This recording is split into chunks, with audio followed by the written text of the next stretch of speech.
It's not getting in. Welcome everybody out there in podcast land. The Good Times with Good People Company proudly presents the Loft Party Podcast, where it is always about good times, good people, and good talk. You can search for the Loft Party Podcast on iTunes, Google Play, SoundCloud, and YouTube. You can also like us on Facebook, follow us on Instagram, or tweet us on Twitter. Good. Now that you've got your invitation, join us. Grab a cocktail, light a cigar, or whatever you like to smoke. Tell a friend, and welcome to the party. I'm your host and moderator, Reno, and let's introduce today's panel. Our returning champions, of course, Chris O'Connor, co-owner of Liquid 9 Broadcast Media, and Dave Elliott, Big Dave, the owner of C&P Construction, and the anonymous female, because she doesn't want you to know her name. And today, we're going to be talking about Loft Party's 2016 year in review. And what a year it was, to say the least. So, let's take it back to the top of the year. Let's start with, because yesterday I just saw them get kicked out of the playoffs. Let's start with Super Bowl 50 and the Broncos versus the Panthers. I'm sure that after that game, they probably saw themselves back at the Super Bowl. And not even close. Not with the arse whooping that the Chiefs put on them yesterday. Especially when you let Don Terry Poe do a jump shot to a former basketball player in Demetrius Mr. Harris, who dropped the ball in the end zone before the series. Oh, that was funny. Catch that thing, and don't you just know that it was just like, I'm going to stick this in your rear end, and you don't like it.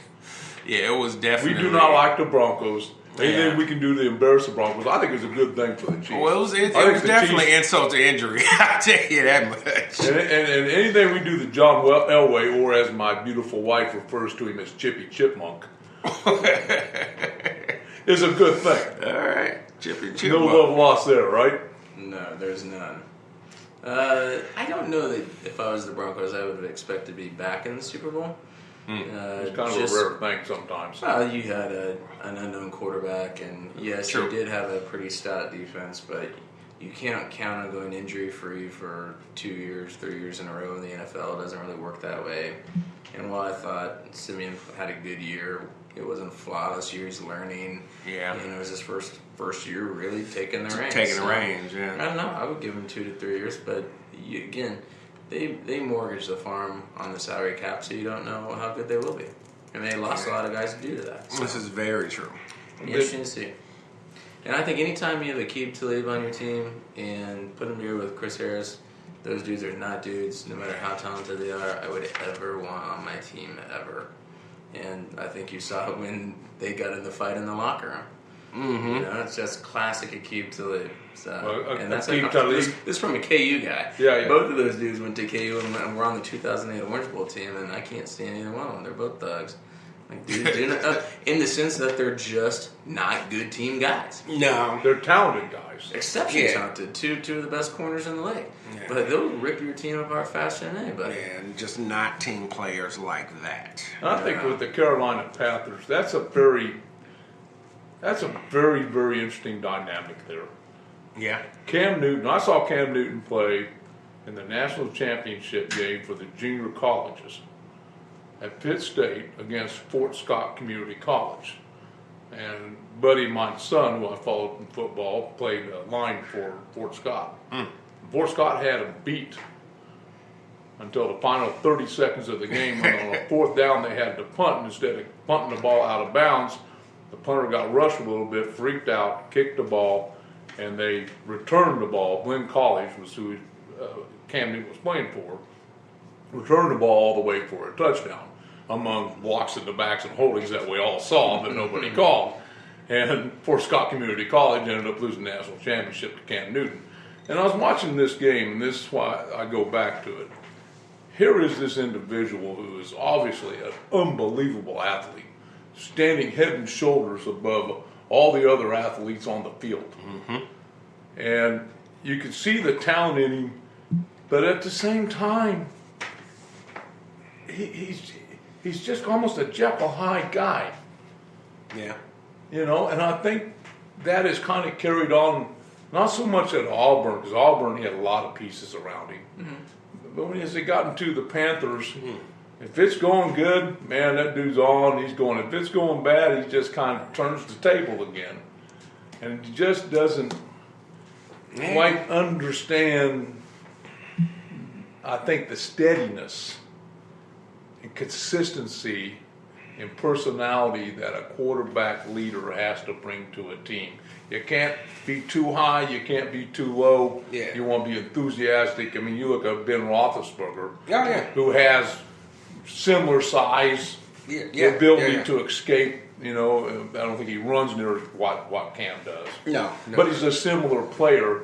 And Ben will get, he'll get a little edgy. He'll pop up there, and he'll be dejected after a play, but he's right back after the next round and says, I'm going to beat your ass. Yeah, if you watch the Ravens game, that's exactly what happened. Yeah, I think he's a scumbag. I'm not one to talk about Ben Roethlisberger. But off the field, I have I'm not a huge fan of him, but I'm talking the player himself. Yeah, I get it. I would say this. I think the NFL did Cam Newton no favors. I love him as a player. I like watching him. I think he reminds me so much of Michael Vick in the sense that he's redefining a position in a new way. Yeah, true. But I thought the NFL brought a lot of this on themselves when they literally had his interview sitting across from Chris Harris's interview right after the game.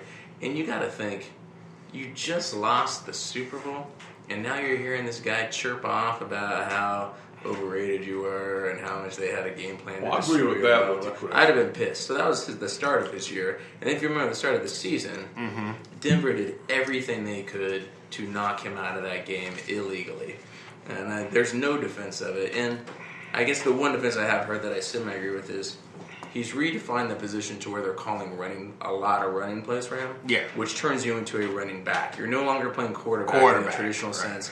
And the rules for the quarterback are there because you literally are defenseless and you're standing there. Right. And you're letting 330-pound dudes jump on you. And hope to God you don't break your bones. That's why the rules are there. Right. They're not there for Cam Newton when he takes off with the ball like a running back. Would. Or just knock the wind out of you. When they land on you. I think that would be the most difficult thing. To not have the wind knocked out of you. That's why it amazes me. Yeah, I've broken so many bones just from playing that stupid game. And that was the entirety of the game. It was, oh my God, I got to throw it before a fat guy jumps on me. Oh my God, this is going to kill me. I blew my knees out playing line and everything else and would have traded a minute of it. I know you would have too.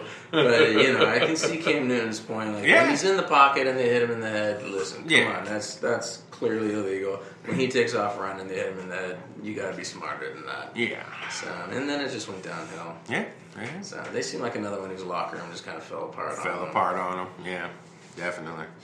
All right, so 2016 in music. I didn't want to touch on a bunch of things, but there were 2 or 3 things that I thought were notable to mention anyway.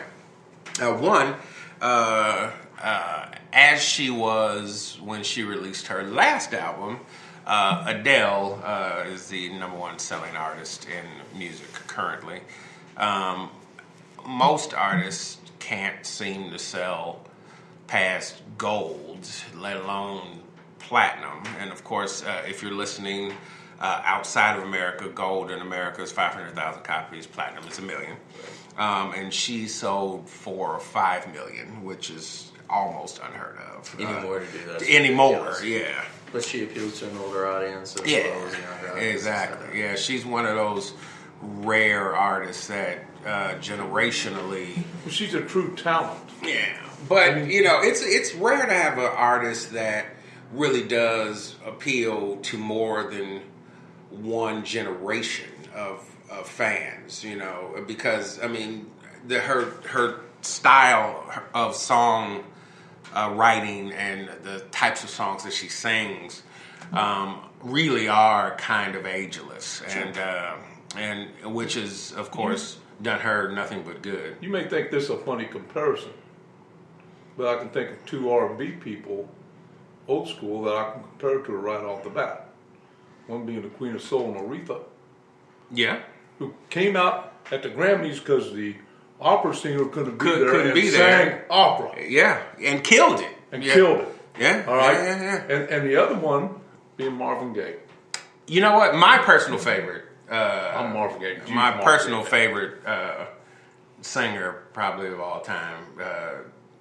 Personal proclivities aside, just musically, I love Marvin Gaye's music.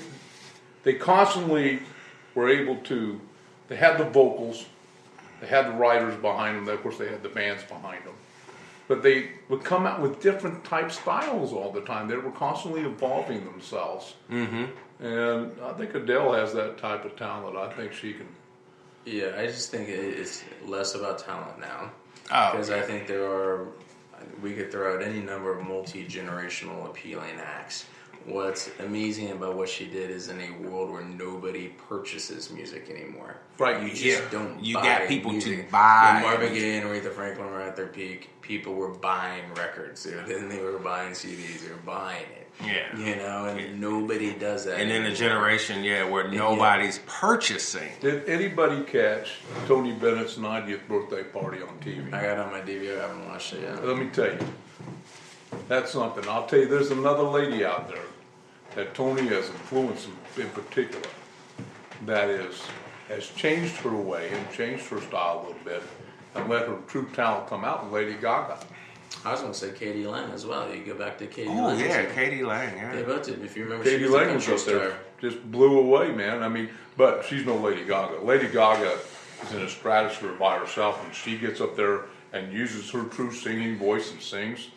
Mm-hmm. I mean, I'm going to be interested. She did an Italian aria. I didn't know what the name of the song was, but I'm going to be interested to see what her sales look like in another couple of months. Plus, she's wearing a slinky black dress and everything's hanging out. It looks real good. If she can, well, and that, Sorry, anonymous that female. I think that I like actually the works Italian against girls. her. You know how I am. It works against her in a lot of ways because I think that keeps her out against these younger people who have zero interest in buying music.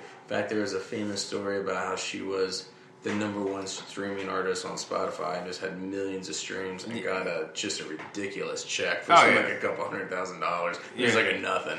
Yeah. You know? Yeah. And it's just, it pointed out that you get a fraction of a penny on a stream. Yeah. Versus, obviously you were getting, well, she writes a lot of her own music, so she would have got both artist and performance royalties. Exactly. Plus she would have got publishing royalties. Exactly. So she would have been killing it. She probably would have been getting about $7 a CD on an average $15 sale. And so, the economics are not the same. Paul McCartney is not a billionaire if he's out right now. If he came out today, no. Right. But actually touching on the streaming thing, that's actually the second thing under the music industry that I want to talk about, and particularly about streaming. Drake has become the #1 streamed artist of the history of streaming. His the album he's got out now, Views, has cracked 1 billion streams. Wow. Just that album, and then on top of that, he was running second or third in the stream game anyway. So now he's the #1 streamed artist of all time. So when you say this He's #1 streamed on Spotify. He hit the #1 streamed on Spotify, and then closely thereafter, he hit #1 streamed of all time. So when you say album, does that mean any song on the album that got streamed once counts as an album stream, or so they stream the entire album? No. So you've got some songs that, the singles were streamed ridiculous amounts of times. Right, that's but the is actual it a collection of all the singles streams that you put together and got 1 billion streams? Or the actual entire album was streamed 1 billion times. Like that was nuts. Because like I said, once again, in a kind of a singles driven marketplace. Hey, you're back to the 50s and 60s. Yeah, where you actually are getting album artists again, and that's pretty amazing. 45s. My wife and I talk about it all the time. We just about buy 45s, and sometimes the B-side ended up being a hit. Sure. Mm-hmm. I mean, it wasn't until probably 66 when Pet Sounds came out that people started really investing in full-length albums. She actually said really buying albums, yeah. Her first turntable was a little red turntable. It just had a little 45 turntable on it, as she was talking about, and she better buy her 45s and put them on there. And oh yeah, that's what she sat around listening to all day was playing 45s on it. Sure. Yeah, and the last thing I want to mention from the music side, anyway, was somebody that I talked about on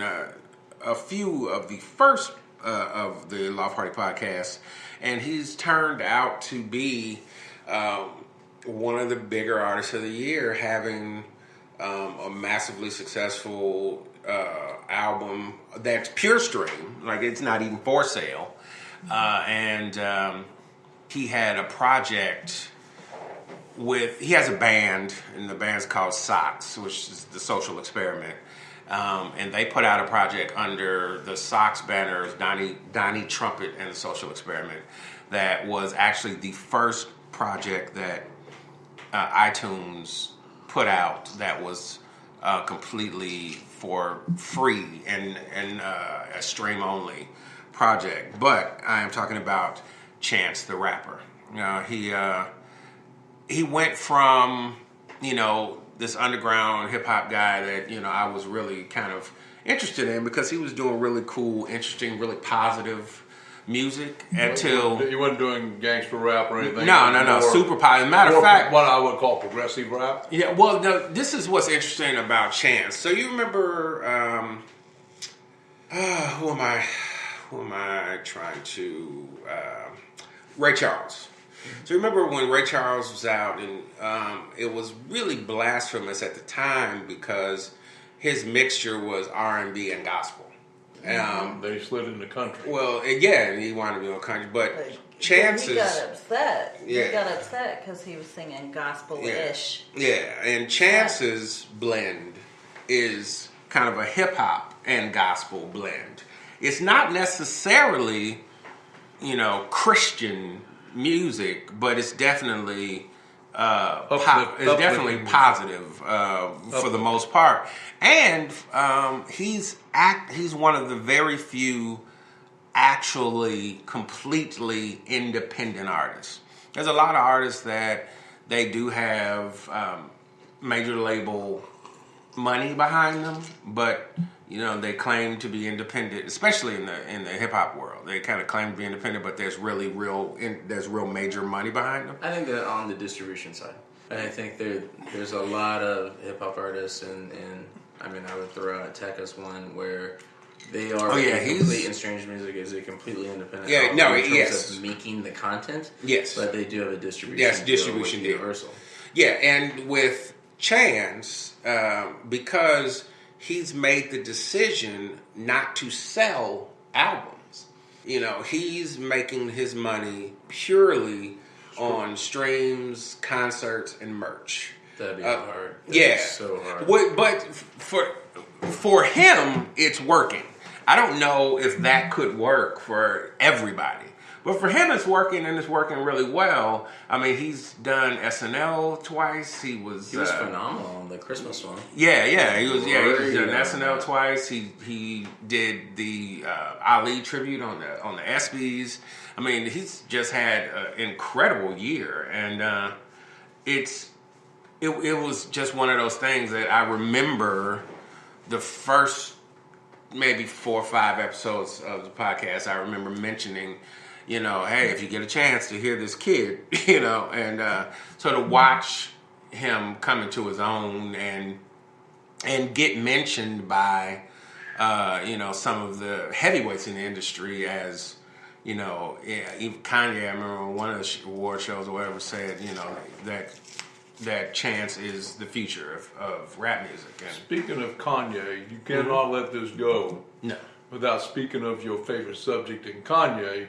Yeah. And the year that he had, which was such a topsy-turvy year. Yeah. And then at the very end of it, fascinating to go up and meet with Trump.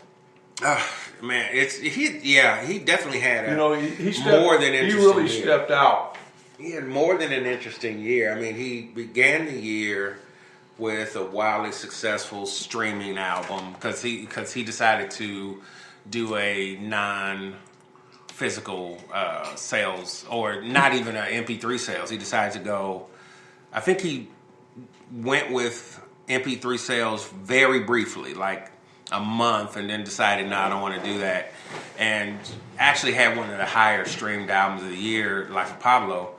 As the year went on, between personal issues and the Kardashians, yeah, which is always going to bring it. That's the extra play on him.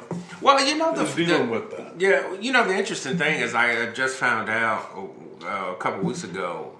I don't know if the Kardashians themselves were even his problem. He had a first cousin on top of that was suing him, was threatening to release like an old sex tape or something, and like he had to pay the cousin like $250,000 to not release the sex tape, and just so I think this breakdown we saw at the end of the year, is of Kanye's is. I was thinking, when you're as big as he is, as ubiquitous as he is, as famous as he is, and then you realize there are very few people in the world you can actually trust. And at this point, your mother being the one person you knew you could trust is passed away, and now your family, you realize that you can't trust because they're suing you for money. You're the only people you're left to turn to your point, is your wife's family.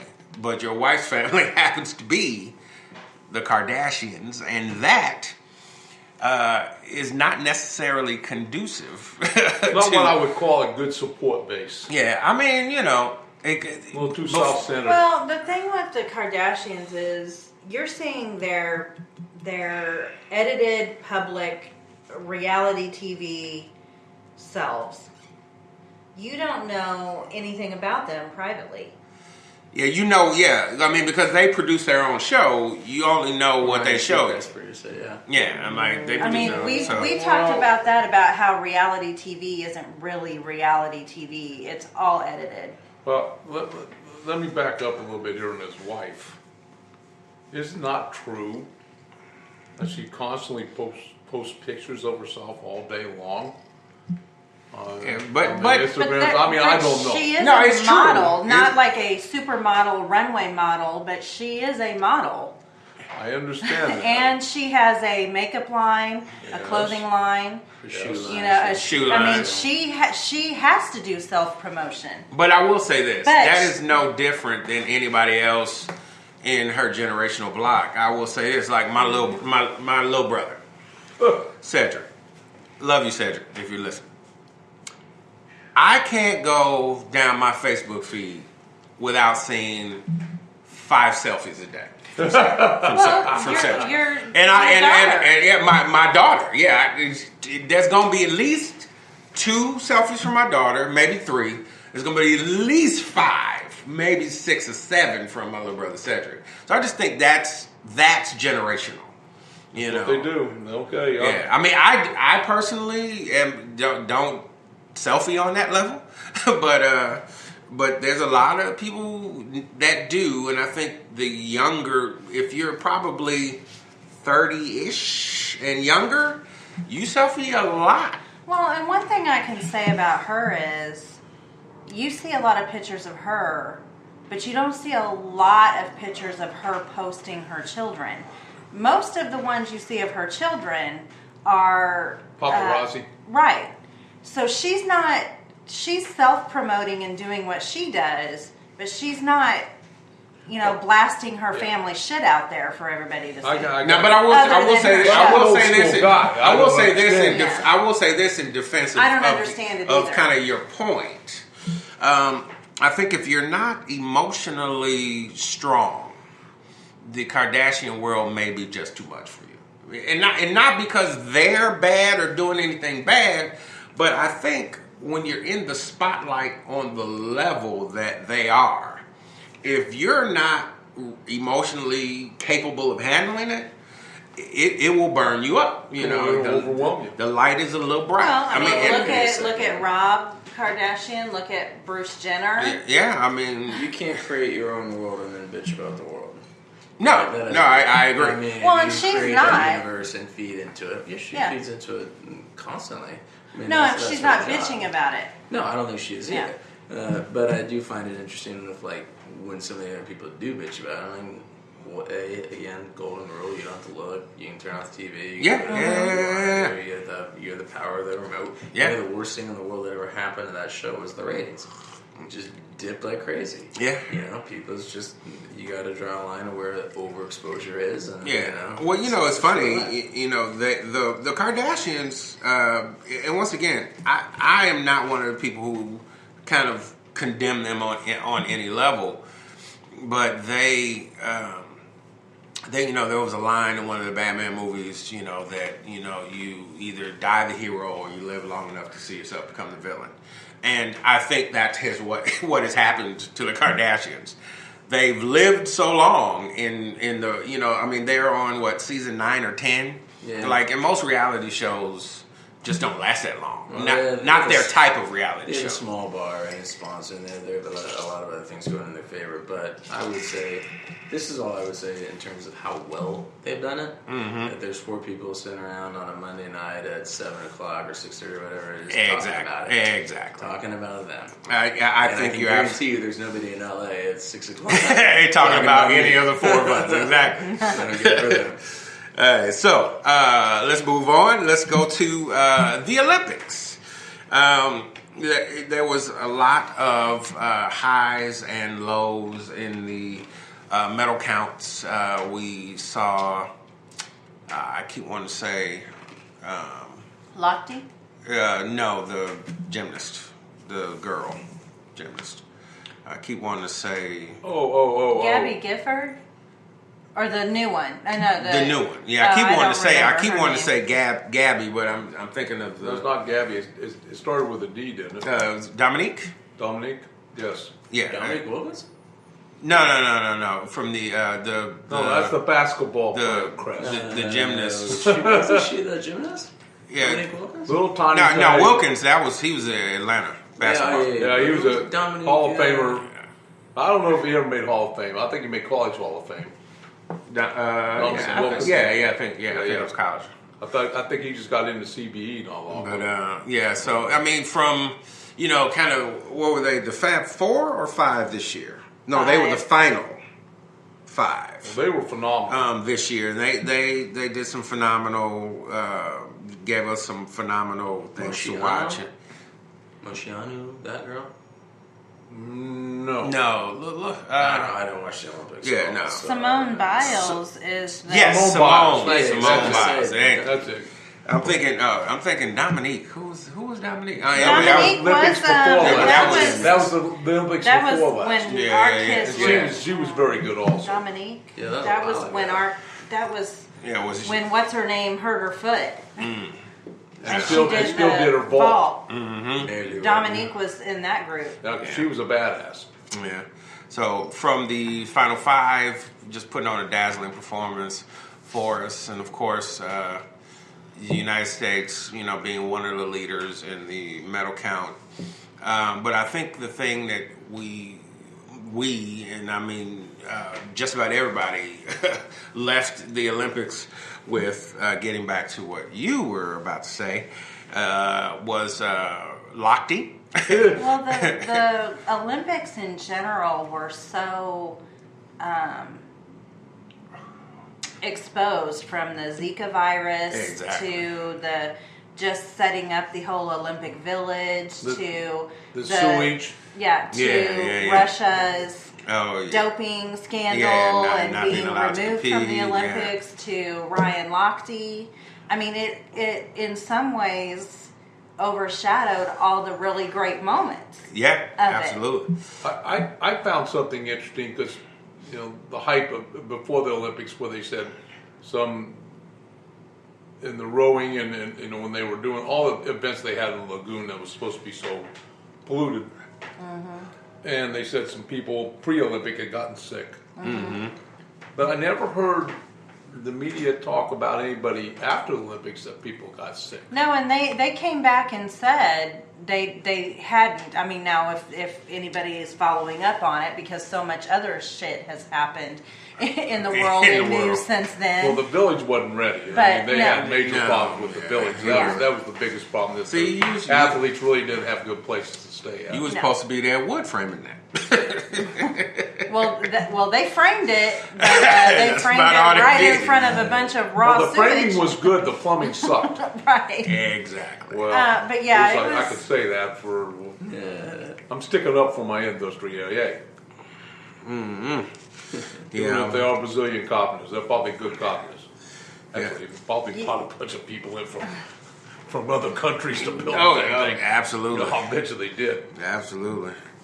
Yeah, 2016 saw quite a number of RIPs this year, and I'm going to read through this list, and then we can comment on anybody we want to comment on. But I'll start with probably for me the biggest one being Muhammad Ali.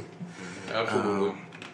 Prince, David Bowie, just yesterday, George Michael, Arnold Palmer, Gene Wilder, Alan Rickman, and for those who don't know their name, right off, if you saw the Harry Potter movies, he was Professor Snape. Or Die Hard. Yeah. And Die Hard. Yeah, the villain from Die Hard. He was excellent in Die Hard. That was Die Hard. That was the first Die Hard. Gruba. Yeah. Great. Yeah. That was awesome. Chief Justice Antonin Scolia, Gary Shandling, Janet Reno, John Glenn. For those of you out there who don't know your history, he was the first man to orbit the Earth. And if you don't know your history and he also you're curious, became a senator for many, many years. Yeah, very true.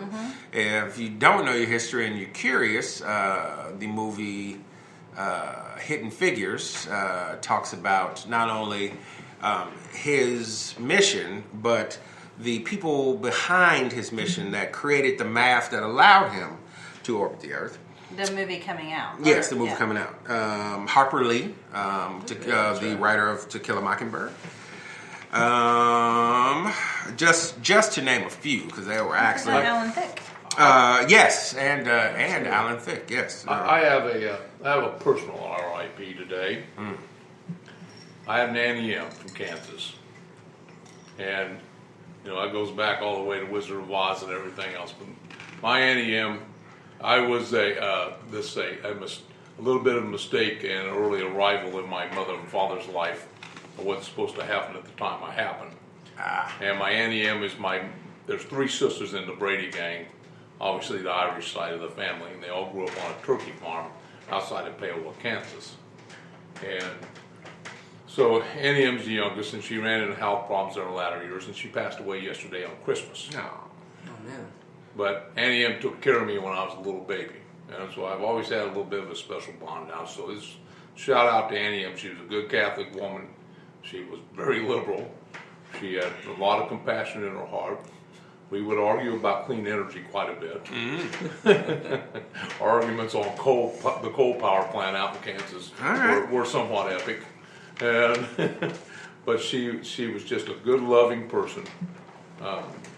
She went through a lot of things in life, including my cousin's suicide. So she dealt with some difficult things and a divorce in a Catholic church, which is difficult to deal with. So just a little shout out to my Annie M. She was a good woman. And in the Catholic religion, if you die on Christmas, you don't go to purgatory, you go straight to heaven. All right. Oh, that's so sweet, bro. So I think Annie M went straight to heaven. All right. Our condolences to you. Indeed. All right. Anybody else we want to talk anything about on the RIP list? Any memories or thoughts on any of those people or people that I may have forgotten? It's an incredible list, but Muhammad Ali just certainly does jump right off the page. You can't get around that one. Yeah, it was, like I say, for me, that, and then probably that, then Prince probably being the next, that I personally felt. Well, and I think most of that list of, we probably all grew up with that list heavily. I mean, except for Arnold Palmer. Yeah. I mean, not that he wasn't. Hey, I grew up with Arnie. I was Arnie's Arnie, I'm just saying, I'm not a golf fan. I mean, I shouldn't say I'm not a golf fan. I don't golf. But, I mean, most of those, they in some way have probably affected all of us. One of the coolest courses I play when I go down to Florida is at the World Golf Hall of Fame. Mm-hmm. And it's a course, the only course that Jack Nicklaus, who has designed many, many, many courses, and Arnold Palmer designed a certain amount of courses himself, and was an avid pilot. Mm. And he flew around the world on his own personal jet several times. Mm. I mean, just to do it. He was really into his jets. It's called the King and Bear. King and Bear. That's cool. Arnold Palmer was the king. Jack Nicklaus is the bear. And where was it? And this is St. Augustine. And it's set off back in the Lolly Pines. And it has these huge waste areas, and it's just a cool golf course. Wow. And awesome. Every time, everybody when they come down to our house at Point Vita or at Sawgrass wants to go play the Tournament of Players course, which is outrageously expensive. It's like $325 for a round in prime time. And quite frankly, I'm a hack. I'm not that good to play that thing. I have enough trouble playing my own course at Sawgrass. But we can go play the King and Bear for, $125 if you get ahead on it, or at the worst, $150, $175, which is still expensive, but a treat. All right. But a treat. And in golf, the thing that's hard to understand about golf is that golf is a beautiful sport. Because when you stand up on a tee and you're looking down this fairway and you got mountains or ocean or pines or this beautiful green fairway in front of you, it's a truly beautiful sport. There are tees that you've never been on before when you play a new course and you go, man, that's a hell of a hole. That thing is beautiful. So golf is a beautiful sport in that aspect. It's a visual thing. And the desert, I can't forget the desert. The desert courses are just phenomenal in their view that you have, or Hawaii or someplace like that.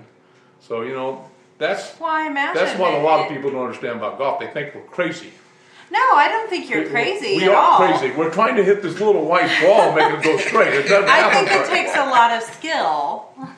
I truly do, and but I've just never had the opportunity to learn how to play. But if you look at it in that aspect, I don't think a lot of people understand why so many golfers are fanatic in that way. It's just not always about the game.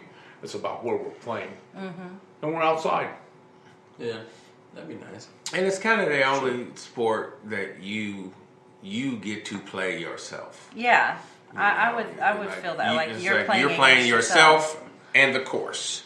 You're not necessarily playing. Well, sometimes you're competing against the fellow man too. Yeah, well, you're competing because you want, everybody's trying to get their score, but it really is a truly individual sport, and that's the thing that I've always liked about golf.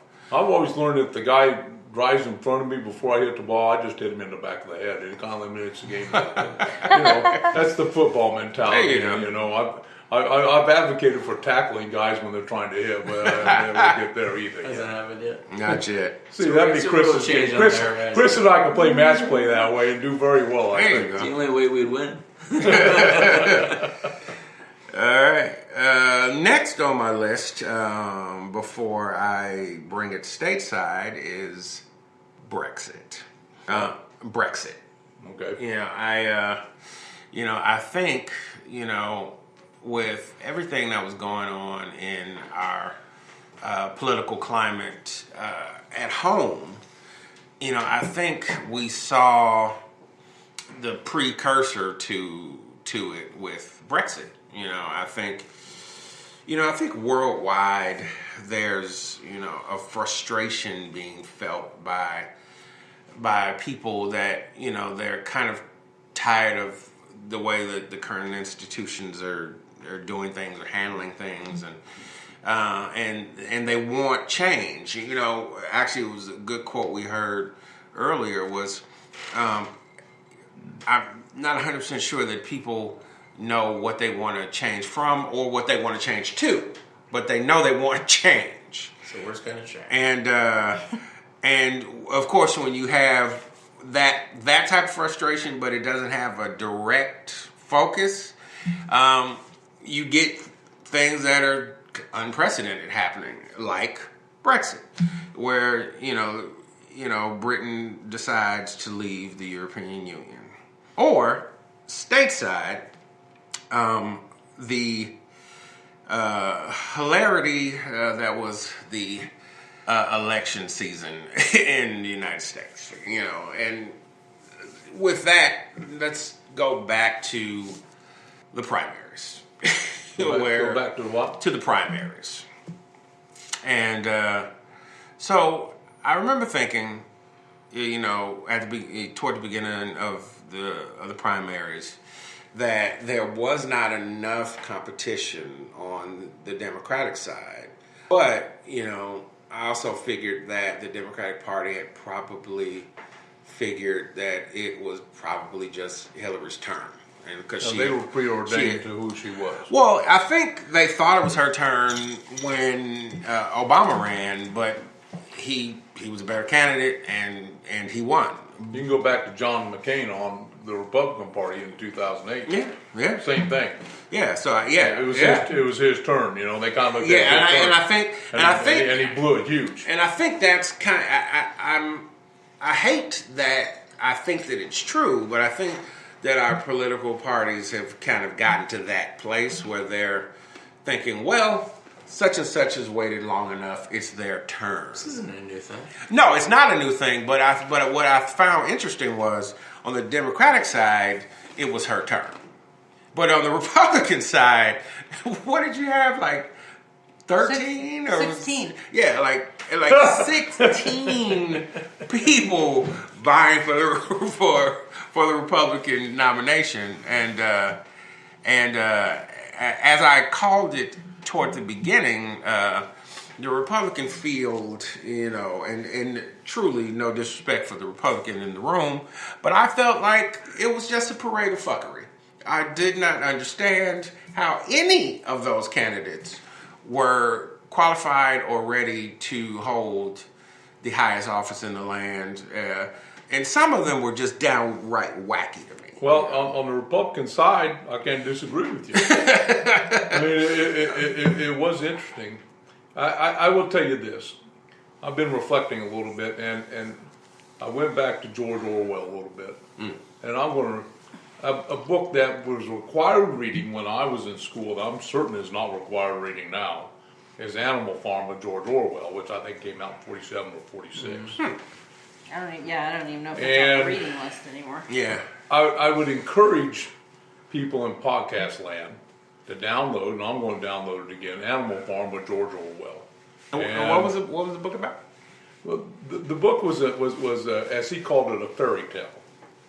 And it was about animals. Mm-hmm. And the best quote I can give you is that all animals are created equal except for a few. And the few were the pigs. And the pigs all animals walked on all fours. Okay? But the pigs ended up walking upright. And became the controlling party. And then started exerting that they were better than the sheep. They were better than everybody else. And of course, the sheep were in main play because obviously, you see that. I encourage you to go read the book again because it's a very, very interesting thing of what's happened with Brexit. Mm-hmm. That's what's happened with Trump, is that the ruling parties and started considering themselves too elite. And this is, in my opinion, what has brought on what we're seeing right now, what brought on an exit. Brexit Brussels became too elite. Brussels started controlling all of Europe. The elites that were running Brussels. Do you agree with that, Chris? No, I think Germany runs. Germany, I think the controlling of Europe was in Brussels. That's like saying that was your governing body of Europe. And then it's kind of the same thing here, where on the coast, those elites with the elite education and went into bureaucratic jobs very quickly and never worked in major jobs or major corporations, all of a sudden start holding themselves in extreme highest, high quality and high estate in where they were and opinion, and they literally forgot the rest of the people out here.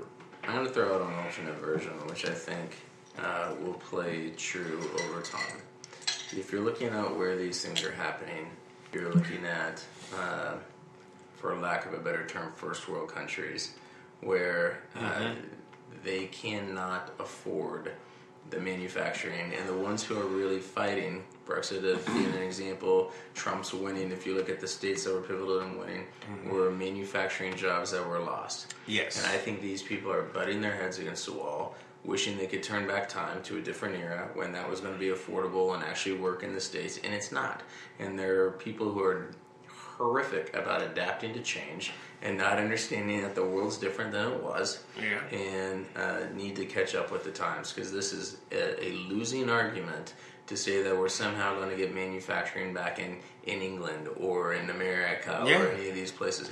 We are not. Yeah, just from an economic standpoint, what you'd have to pay, less. I'll give you an example: $7,000 per employee to keep them in the States. I mean, you have a concrete example in Indiana with Carrier, where they paid literally $7,000 per employee to keep them in the United States. To keep the job in the States. It does not work. It cannot work. It's unsustainable. And yes, you can tap into that anger very easily, because you have a lot of people who are afraid of their current situation. Maybe they were in manufacturing for a long time, and that's closing down, and they're finding themselves without a job. Yeah. And while that and sucks, they haven't updated their and, skills. And it is not that I don't have empathy for those people. What I'm saying is it's a changing world. The world is a very, very, very different place. Yeah. And No, I actually agree. I think that if you let's say like Ford or something like that, I could foresee easily, when you have to pay people between $20 and $30 an hour, that that just is going to become untenable for any company that manufactures something that could be manufactured elsewhere cheaper. Hey, what's going on, podcasters? Let's acknowledge the good friends of the Loft Party Podcast. The Majestic Restaurant and Pendergast Club, carrying on Kansas City's tradition of great food and great jazz, 931 Broadway in Kansas City, Missouri. The J. Rieger Kansas City Distillery, whiskey, gin, vodka. That is, oh so good. And friend of the podcast and panelist, Lane Boland, managing to keep the podcast going. Apparently wealthy or not. Now onto our regularly scheduled program. The problem, like in your industry, I think it's a good example of an industry that, it has to be built here. So it has to be built here, and I have to pay them a reasonable wage in order to do the job, because it's just like when if you think now, because reasonable wage is the tricky part. That's the tricky part, because let's say the same jobs, let's say you were only able to pay $9 or $10 an hour. But I said, how difficult would it be to amass the crews necessary? There would be nobody in the industry. Exactly. And that's the problem with just about the rest of the manufacturing. And we're having trouble. We're having trouble as it is getting people into the industry. And then you turn around and with the fast food workers wanting their $15 an hour minimum wage. Well, let's look at the effect on that. I hire an entry level at $12 an hour. Yeah, absolutely. If you're a veteran, which is Connor Bowen, I just hired recently, I pay them $1 more than I hired. I paid him $13. He's a vet. But the problem is the inherent inflation that comes along with it. So you pay a kid at McDonald's $15 an hour, all of a sudden you're paying everything else has to go up with it. Exactly. Nobody's willing to do that. So they're pissed off that McDonald's raised their prices when all of a sudden they don't realize the cost of labor went up tremendously. And it just doesn't go in the fast food industry. it'll be effect across the board. Of course.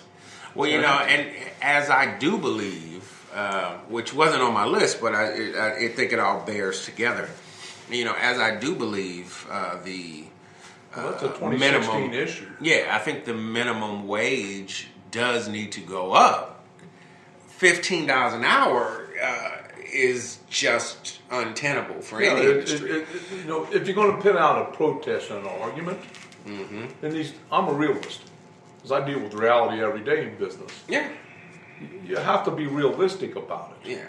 I mean, yes, you can live on $15 an hour. The problem is now you have to raise your employees to $15 an hour. And if I have the option of flipping a burger or swinging a hammer for the same $15 an hour, you're gonna flip the burger. You're gonna flip the right, and that's why I say I don't think 15 is even a number we should even be thinking about. And then let's look at another factor here. Unless all salaries are going to be raised, which would basically make that $15 an hour move. So let's look at a simple factor here, because I've had to deal with this where I've hired young men out of inner cities, and I couldn't get them to work no more than 23 hours a week because they're on the government stipend.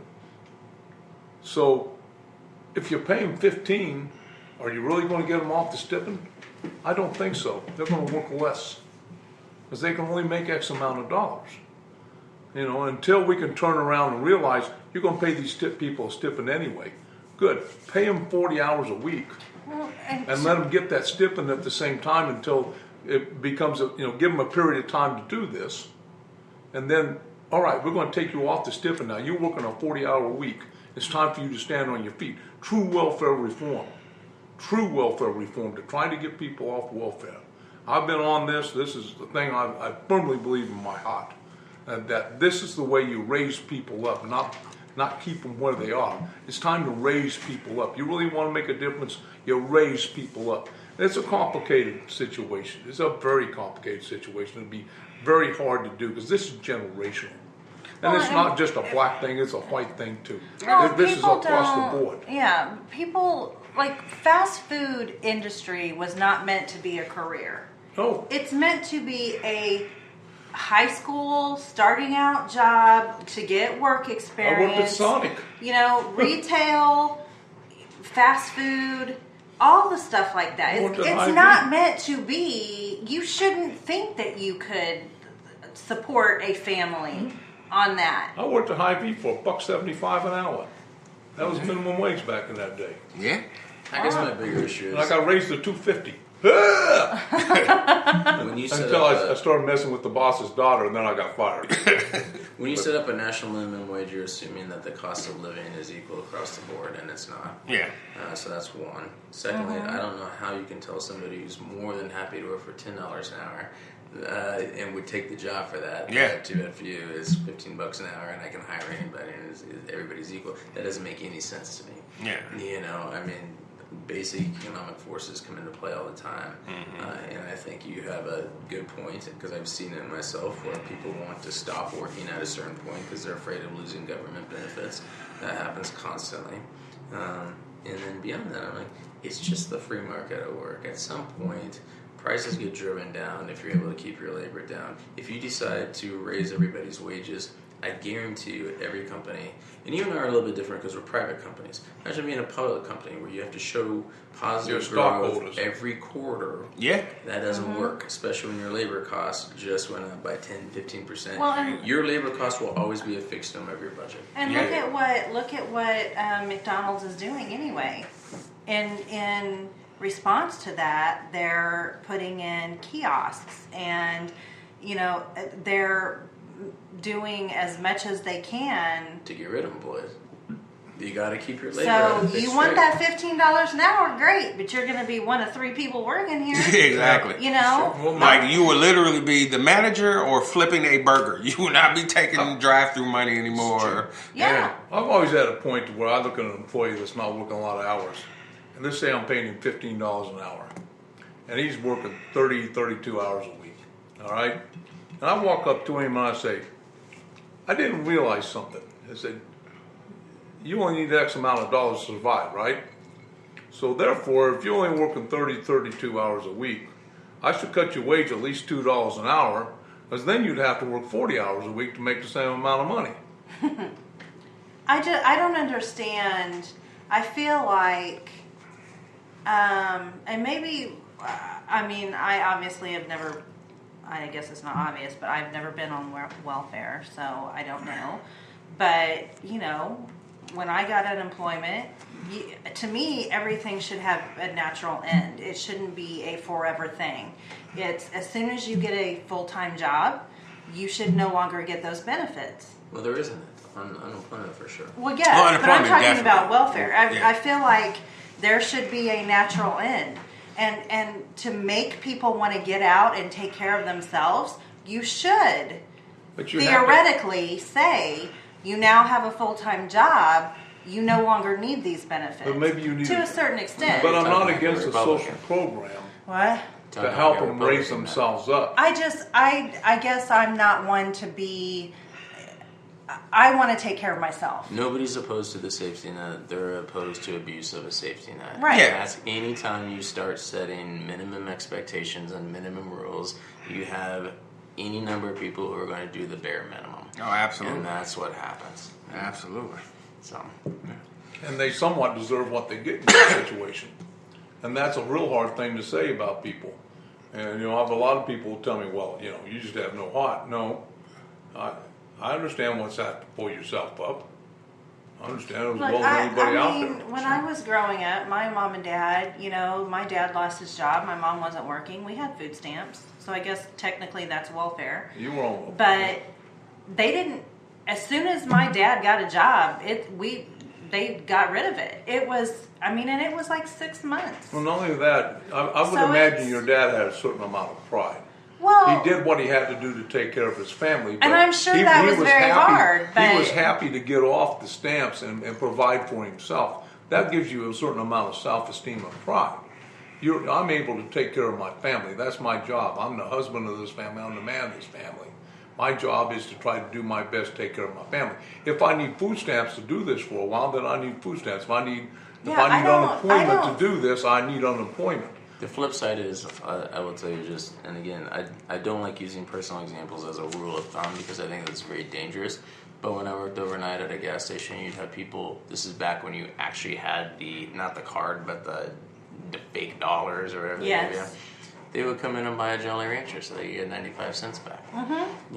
And then they would send all their kids in one by one and buy a Jolly Rancher, and they'd end up with $10. Or they'd sell them on the corner, in the parking lot, and they'd sell you $50 worth of food stamps for $25 and walk out. I've seen people do it all the time that are on food stamps or on WIC or whatever. Sure. We would go, you're in the grocery store and you're like, what the hell? How are you? Look at what you're buying. I guess to your point, it's the abuse of it. You could buy ice cream, you could buy candy bars, you could buy any shit you wanted. Yeah, except you for buy couldn't food. You couldn't buy some things that you're like, why can't you buy this sandwich, but you can buy a Jolly Rancher and a Reese's? Exactly. I have one disagreement with Chris about manufacturing because I think our education system is geared very hard to push kids towards college. And we've been talking about this at the Home Builders Association with the labor market and different things, is that we really need to reach out to our education systems. And it's hard to get into guidance counselors. Guidance counselors want their kids to go to college in these schools. That's what they're told they're geared for. When we come and talk to them, it's kind of like, get out of here. We don't really want to hear why some kid should have to go 2 years to a VOTEC center. But in the manufacturing industry, there's so much more technology in it that they're using less and less people to do the manufacturing, but it requires a much higher skilled workforce that needs to be trained to be able to run computers, to run lasers, to do laser burning and different things like this. And I think that the United States can provide this workforce. Yeah, we don't disagree on And I this think at all. we can provide that type of manufacturing where we do bring more manufacturing jobs home if we have an educated workforce that is geared even out of high school. Yeah, there's definitely a lot of retraining. You need to go into this, and we can bring more jobs. This will make us more prosperous. This will make us, a better country because we're taking care of ourselves and not shipping this stuff in. So I think there is some of that out there that is extremely possible with the new technology that's happening in today's world. I think that we had this notion where you went to trade schools if you were, uneducated or couldn't afford college. Then it became this thing where college is the American dream, so everybody gets to go to college, which is why we have this amazing unfunded debt sitting out there, and people who thought to be successful, I have to go to college. And now I think you're starting to see a shift back to, actually, you don't need college at all. What you need are the skills to do the job that you're going to want to do. And I hope that becomes embraced, because there is no magic to getting an English degree of any kind. Right. Well, we have Brian Massey in here, our resident data analysis, obviously a brilliant young man. Mm-hmm. And I asked him straight up the other day when we were having the rum tasting up here. I said, out of your 4 years of college, what did you really think you got out of it? He said, about 2 years. Yeah. Mm-hmm. Oh, yeah, he's very honest about it. Well, and there's so many kids. I mean, it's been happening since 2008 that, they have said over and over, we were told that we had to have this degree, but there's no job for me to move into. And businesses need to start looking at this in a different way. The HR department needs to start looking at this in a different way. And college education needs to be looked at in a different way too, to where maybe we gear kids coming out of high school where we're starting to focus them on what they want to do in reality and what's a good paying job when they get out. Mm-hmm. And then gear their education towards that. And if they could get that education in 2 years with less debt, that would be an intelligent design. And right now, this whole education system, especially once you get out of high school, is about the money. Yeah. And that is not colleges conductive are for profit, to bringing our youth up and making them productive youth. Exactly. And this is just something I feel very strongly about. There's a huge problem here, and they don't teach. It's multi-level. It's very complicated, but there's things that can be done, and I predict in the next 20 years, and maybe we need to save this for the next podcast, that there will be an evolution in this. Yeah, absolutely. So I want to talk about. I had a couple of other heavier subjects that I was gonna mention, like Flint and a couple other things, but I actually want to move on, and it's actually purely because of time, to tell you the truth, and talk about just some of the fun and silly things that happened in 2016. First of all, I want to mention purely because I'm a Chicagoan and at heart, and born and raised there, and so what I want to mention is Cubs win. Cubs win. This is from the Southside boy, by the way. And this is the Southside. He's got homies that are railing on him right now. Oh, absolutely, and I know this, but you gotta admit, after 100 years. Was it over 100 years? Yes. I was all about it. Yes. I was all about it. Oh, I'm a Red Sox fan, and I was all about it. Yeah, I mean, after over 100 years. That was Theo Epstein, my man. Oh, yeah. After over 100 years, the Cubs win the pennant. And that felt good. And I will say, also predicted by the movie Back to the Future. That is true.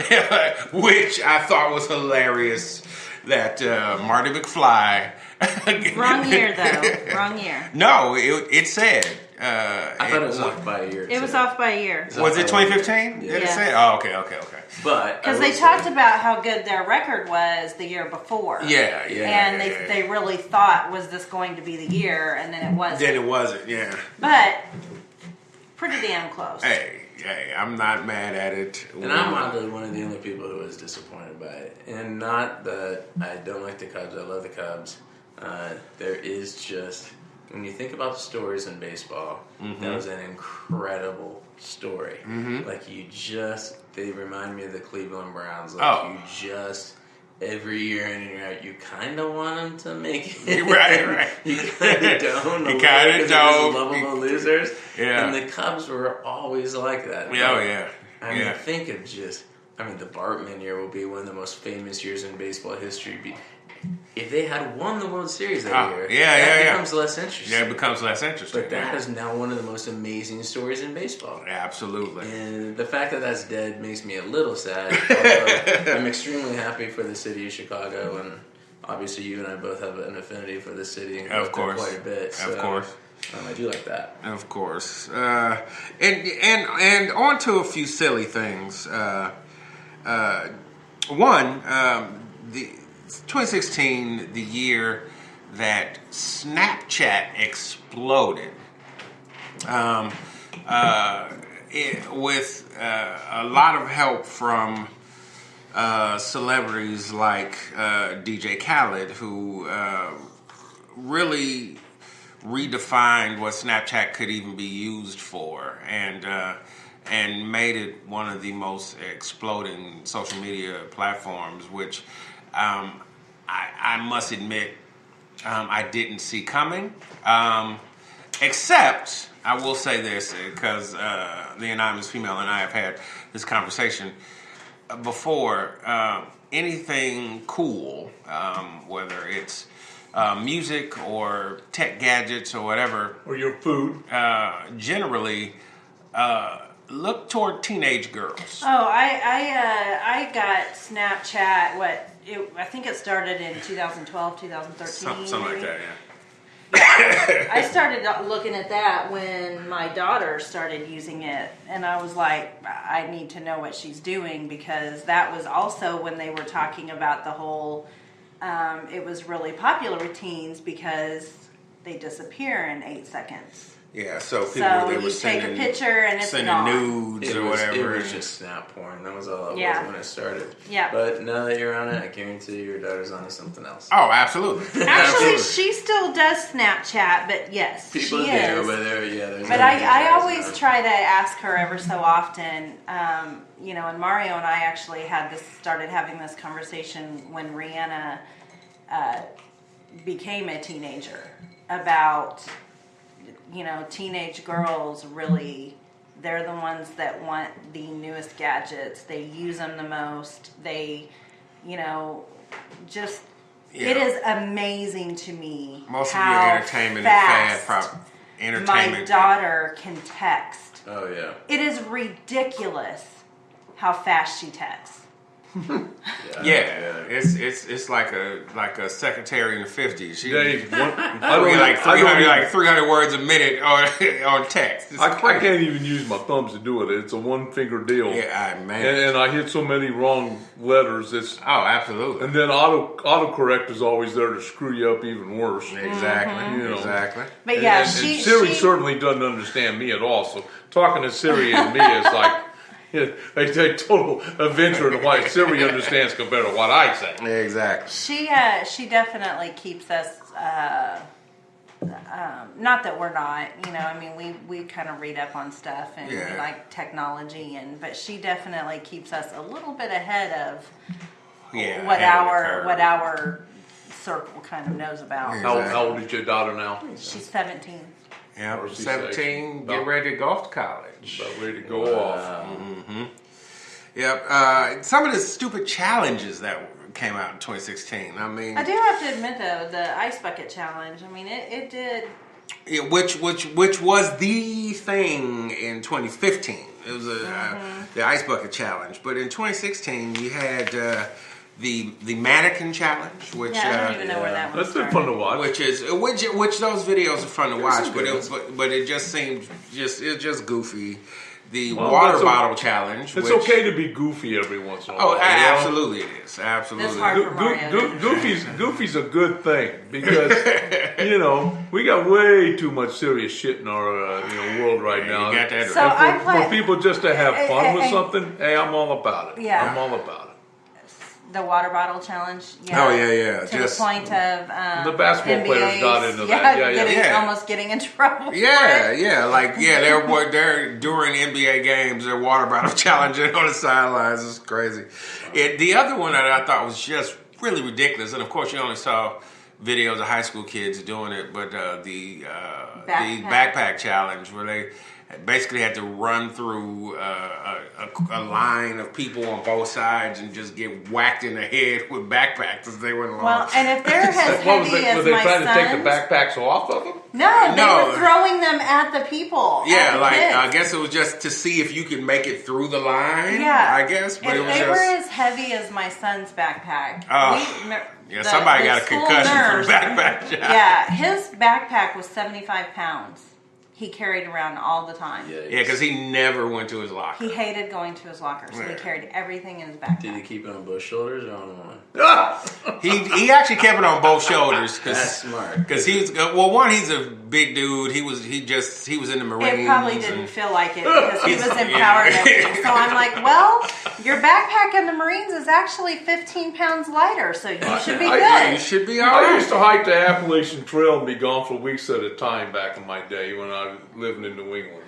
Oh, yeah. And my pack with all my gear in it and everything else, and you're up in the mountains, so even in the summertime, you had to be prepared for a squall or a front to come through and all of a sudden be snowing on you and 32 degrees in July. I mean, that can happen up there. Well, So you had to be prepared for a lot of things. So our packs would be 70 pounds. I can't fathom a child having a 70 or a teenager even having a 75-pound backpack. Well, you've seen Austin, so I mean he's 6'3", and at the time he was 180 pounds. So. Yeah, he was just a solid muscle. Yeah. Now. I'm 6 foot 240. Yeah. I don't want to carry that damn thing You anymore. damn right. Mine was close to it too because I hated going back to my locker for stuff. But back then it was only cool to sling it on one shoulder. Like, Yeah. you were wearing it. Wearing it, yeah. Were you carrying it on this always shoulder? on the right shoulder. And they came out later and said that was one of the biggest causes of back problems in young kids in that whole generation that I came from. Oh, yeah. Oh no, that just Chiropractors love them. Oh yeah. The Ice Bucket Challenge was 2015, but it actually raised enough money that in 2016 they had breakthroughs in ALS. In ALS, Yeah, absolutely. because of it. So Absolutely. yes, it was a year ago. But Well, I had a friend of mine die from ALS. Oh wow, okay. A very good friend of mine. Eric made me look like a shrimp, and I'm a big boy. Eric right. was 6'5", good 260. Ooh, big boy. And he didn't have a lot of fat on his body. He was just a big man. And to watch a man fail, Yeah. had the mental, You would not. and then fail. The coolest thing was about Eric is that, number one, he lived about another year longer than anybody else with ALS does. Is that we would still take him out to the bars with us. Oh, that's awesome. Now, he partied his ass off with us. The only problem was that when he had to go to the bathroom and somebody had to get him out. Yeah. So we'd wear surgical gloves. Interesting. And piece the of problem trivia. was, and this is the funny part of it, so you had to, one guy had to hold him up, the other guy had to get him out so he could do a leak, right? And this wasn't too far along into it, but he couldn't unzip himself. And he always looking at him and say, "I love you, man." And I said, "No, you don't tell me I love you." not at this We moment. were performing this function. But the coolest thing about Eric was that, and this is a little off subject, but he would always, we'd take him home and we'd always say, "Thanks for stopping by." So when he died, it said, on his tombstone, it says, "Eric Cholet, thanks for stopping by." That's awesome. Cool. That is cool. That's righteous. That A is weird cool. piece of baseball history because ALS is obviously Lou Gehrig's disease. Yes. Lou Gehrig played his last baseball game in Kansas City.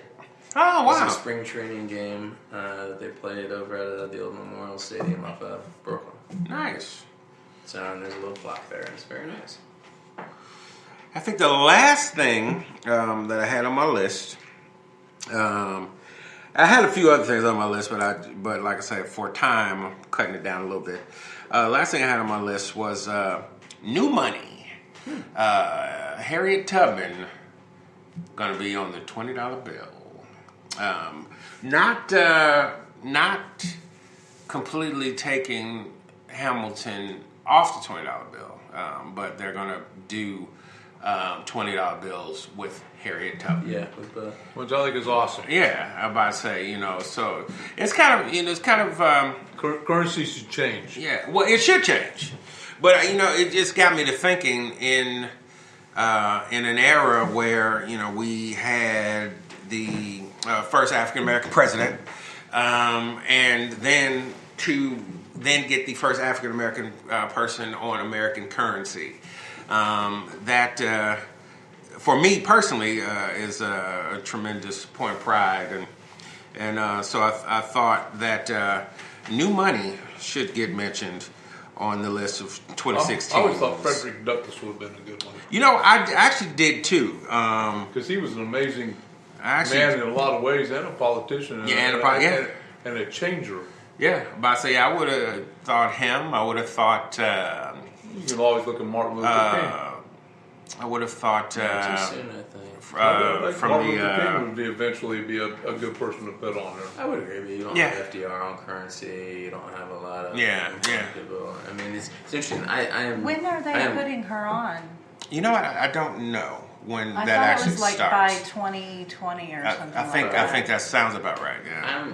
I'm definitely, absolutely, clearly not opposed to having her own currency. I wish they would invent different currency. I really wish instead of taking somebody off of, like Hamilton, if people know what Hamilton did, one, he was the first Secretary of the Treasury. He's the only time first time in American history that we had no national debt. That's because he established a national bank. He wasn't American either. He was from, I believe, Trinidad and Tobago. So it was a very interesting thing to choose him over all the other people that they could have chosen, which made me a little sad. And there were a lot of other people who were on there who weren't presidents, including Ben Franklin. He yanked his ass off of it. Yeah. All the, congratulations for flying a kite in a race. And they did a bunch of other stuff, but it was fine. But, out of the people who deserve to be booted, I was sad that it was Hamilton as opposed to people I thought were more worthless and less deserving of being on currency. Gotcha. And I don't think currencies should change. I think they should think of new currency. Now, I actually kind of agree. But we've had other currency in the past that they've gotten rid of. So, I mean, I guess... $2, I don't think they still make the $2 Susan B. Anthony. No, that was Jefferson. The silver dollar. With they do. Anthony, You but have they to used to ask have $2 coins with Thomas Jefferson, was it? The 50-cent piece with JFK, where they printed out all the silver pieces. Susan B. Anthony I still have was $1. It was the dollar, but I don't remember the $2. But yeah, a $2 coin. That would have been a good one. Yeah. Why not just make up something new for fun? We don't have a $5 coin. No, we don't have a $5 actually, coin. that would be kind of cool. If you look at the economics of paper money versus coins, coins last. Coins will last a lot longer than paper. Exactly. I don't know. I don't believe in taking away an honor from somebody who deserved an honor to give to somebody else. I believe in honoring somebody and making up something new so that they get honored in the right way. Exactly. But actually, to your point, and actually one of the things that was originally on my list, so I will leave it on my list since you brought it up. Alexander Hamilton. Hamilton, the musical. I think every so often in entertainment, and I use entertainment broadly because there's so many forms, but I think every so often in entertainment there is a presentation that is so fresh and so new that it kind of redefines the genre. And Hamilton, the musical, has definitely redefined a Broadway musical and had a serious impact that I think we will see reverberate into how musicals are put on and the types of... Weren't there a lot of firsts with that one? Yeah, I mean, it's an all-minority cast. It was written by a minority. It was written, it was... Not only that, they're teaching young people history. Exactly. They found a way to do history. To me, that's the most important thing, because young people don't know about this stuff. You can ask most young people about anything about history, especially from FDR beyond, and they hardly know what the hell they're talking about. They haven't been taught this. And I think that's, especially I look at Chris. I mean, I get decent historical knowledge, but Chris isn't a plethora of historical knowledge. And it's important to understand our country. Absolutely. Our history is important to us. You need to get out there in podcast land and read some about your history. It's important. Get it, you know? Yeah, I fully agree. And Hamilton is just my favorite. People talk about founding fathers. Well, they were just a bunch of dudes who hated each other's guts. Yeah. But Hamilton was maybe, I think, had the most foresight of anybody in terms of shaping the direction that this country would go. Yeah. Was an absolute federalist all the way. Believed in a strong national government. You kind of got to include Jefferson in that too, because Jefferson was completely wrong on almost all his political theories. But he tried very hard to shape what he saw as his. He tried very hard, and if we lived in a world of Jeffersonian politics, it'd be a mess. It would be state rights overruling the federal government all the time. Although when it was convenient for him, he decided to do one of the most illegal acts in American history, which was the Louisiana Purchase, which was absolutely prohibited by the Constitution, but he did it anyway. Well, it worked. Again. Come on, man. He was a visionary that way. No, that's just being loose with your principles. He was a visionary. If you read his writings, he was a visionary in terms of state rights. Every once in a while, you got to go rogue. Yeah, and he did. I think he just was rogue. Yeah. I don't think he actually had any true principles. I think he was just a guy who went along with the flow. And, I mean, if you really, he was certainly gifted. I think if you he really had some good quotes. Adams, you would have to defend what they called the XYZ Act, where it was one of the most racist acts of American history, where they were barring people and arresting them at random and doing all those kinds of things. Even Lincoln suspended the Constitution and had people arrested for no reason. Yeah. I think Hamilton literally had the foresight to say, no, we need a strong national currency. We need a very strong national government that supersedes state rights so that we can actually get shit done. And, doesn't deserve he gets a lack of credit for his role in history.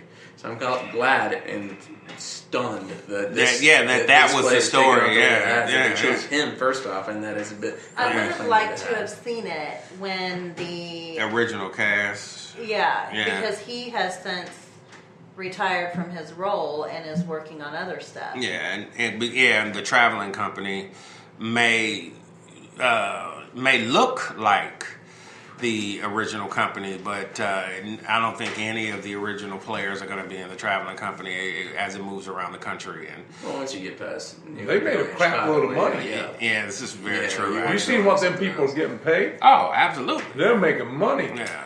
So I can't remember what they said they gave him. Moana. Yeah. He worked on the entire soundtrack. Yeah, he did the soundtrack for Moana, yeah. Wow, that's awesome. Yeah. For Disney. Yeah.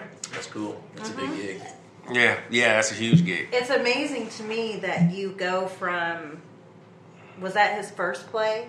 No, second. I'm trying to remember the name. Was it his first big play?